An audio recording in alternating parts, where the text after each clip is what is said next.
Herpes Life Coach Shana here, and today I want to dive into the topic that many of us can relate to, the struggle of overcoming the how I got herpes story.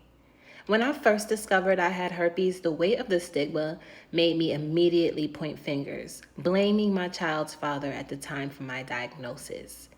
Because he didn't react negatively and remained supportive, I jumped to the conclusion that he must have given it to me.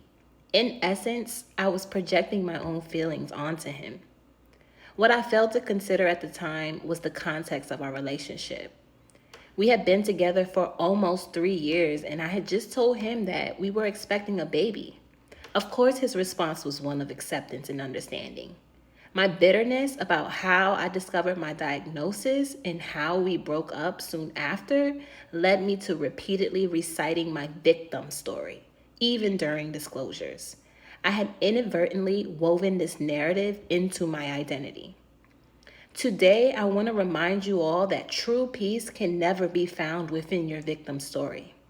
To move beyond how I believed I contracted herpes, I had to let go of that narrative and stop defending it, and actively seek a new perspective that reminded me to hold myself accountable. In doing so, I embarked on a journey of self-discovery and education about the herpes virus. I discovered several reasons why my story didn't need to involve my child's father. 1. Herpes can remain dormant in your body for years before manifesting as an outbreak, and factors like pregnancy can trigger the first episode. 2. I hadn't insisted on seeing comprehensive STD test results from my partner before engaging in adult therapy to confirm whether or not he had herpes. 3. I wasn't aware that herpes isn't included in a standard full panel STD screening, and I had never asked my doctor to test for it. This means I could have introduced herpes into the relationship unknowingly. Considering these factors, I realized that blaming my child's father for my herpes wasn't justified.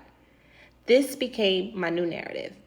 By taking accountability for my actions and my own sexual health, I no longer had to feel sad and angry every time I discussed my herpes and how I contracted it. Through this shift in perspective, I regained my power and began the journey of healing. I challenge all of you to transform your victim stories into victor stories if you're seeking peace. Remember, peace can never be found within the confines of your victim narrative. Let's support one another in this journey towards healing, self-acceptance, and empowerment. Much love.